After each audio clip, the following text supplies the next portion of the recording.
Assalamualaikum warahmatullahi wabarakatuh. Kami dari kelompok 1 ingin mempresentasikan hasil kerja kami.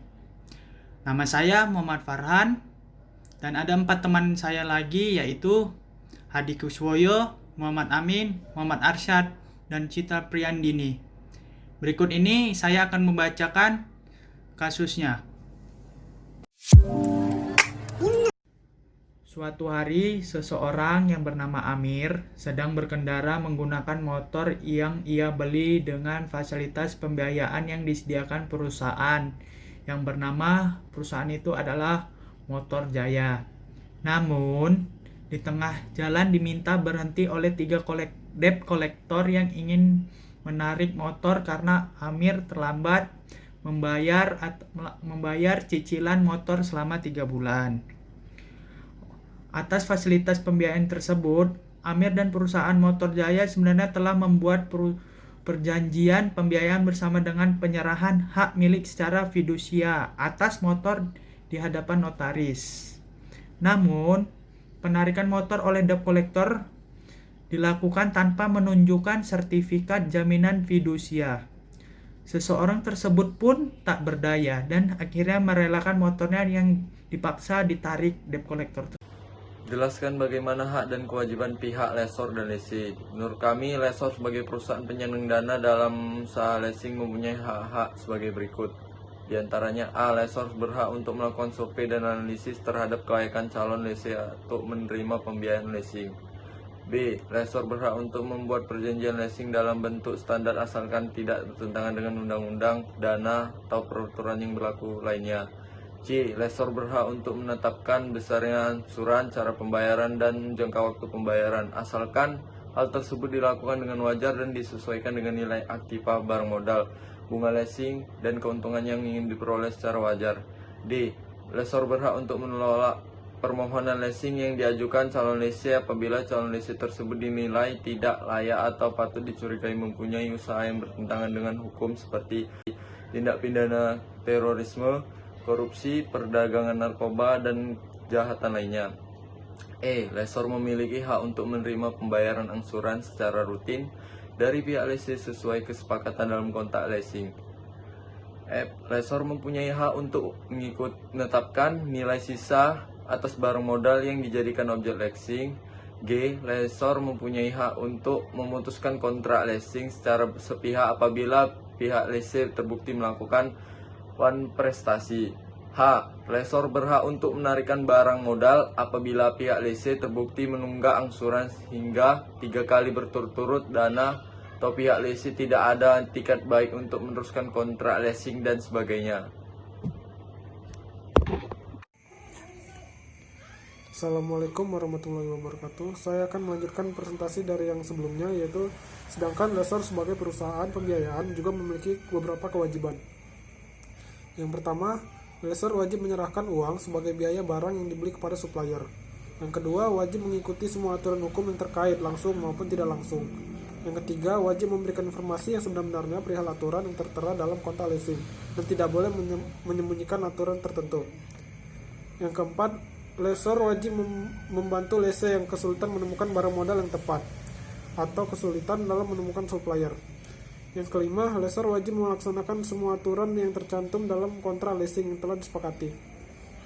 Yang keenam, wajib menerapkan prinsip mengenal nasabah agar dapat mencegah penggunaan leasing sebagai alat untuk melakukan pencucian uang. Yang berikutnya, lessee juga memiliki hak-hak, yaitu sebagai berikut. Yang pertama, wajib menyerahkan uang sebagai biaya barang yang dibeli kepada supplier. Yang kedua, wajib mengikuti semua aturan hukum. Yang ketiga, wajib memberikan informasi yang sebenarnya perihal aturan yang tertera dalam kontrak leasing dan tidak boleh menyembunyikan atau mengelabui calon lessee. Yang keempat, lessor wajib membantu lessee yang kesulitan dalam menemukan barang modal yang tepat atau mencari supplier. Yang kelima, yaitu wajib melaksanakan semua aturan yang tercantum dalam kontrak leasing. Yang keenam, yaitu wajib menerapkan prinsip mengenal nasabah agar dapat mencegah penggunaan leasing sebagai alat untuk melakukan kejahatan, yaitu uang hasil pencucian uang, kejahatan, narkoba, dan lainnya. Assalamualaikum warahmatullahi wabarakatuh. Saya ingin melanjutkan apa yang sudah dibicarakan oleh teman-teman saya.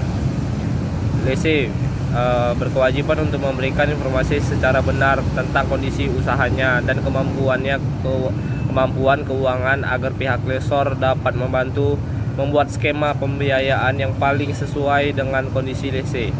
LC wajib menjelaskan tujuan penggunaan barang modal yang dibutuhkannya. LC wajib membayar angsuran sesuai jumlah dan jadwal yang disepakati dalam kontrak leasing.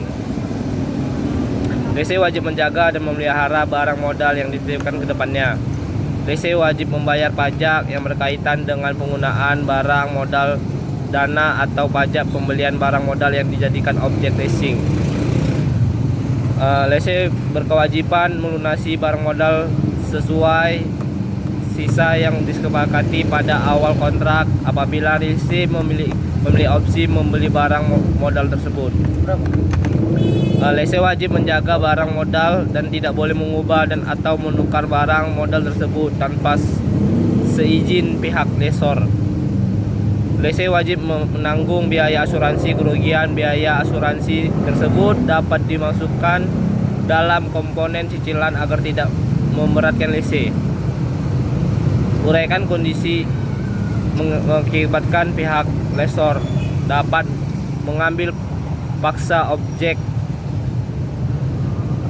dari tangan LC.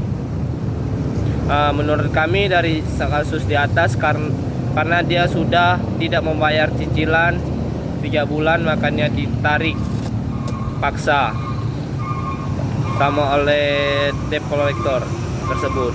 Mungkin tidak mempunyai sertifikat jaminan. Uraikan kondisi yang mengakibatkan pihak lessor dapat mengambil paksa objek dari tangan LC. Menurut kami, dari kasus di atas, karena dia sudah tidak membayar cicilan 3 bulan, makanya ditarik paksa oleh debt collector tersebut. Mungkin tidak tahu dia mempunyai sertifikat jaminan fidusia. Dalam kasus Amir di atas, bila pembeban jaminan fidusia atau motor Amir dilakukan sesuai ketentuan Undang-Undang Nomor 42 Tahun 1999, maka keterlambatan membayar cicilan motor merupakan bentuk was prestasi dan Amir wajib bayar Amir wajib menyerahkan motornya kepada perusahaan Motor Jaya untuk kemudian dilakukan eksekusi berupa penjualan motor dalam rangka pelunasan utang kepada perusahaan Motor Jaya. Sekian dan terima kasih. Bagaimana aturan yang berlaku terkait proses pengambilan tersebut? Tahapan jaminan fidusia. Agar jaminan fidusia dapat berlaku efektif, maka pembebanan jaminan fidusia harus dilakukan dengan 2 tahap, yaitu 1. Tahap pembebanan berarti proses pembuatan akta. Akta jaminan fidusia yang harus dilakukan di hadapan notaris.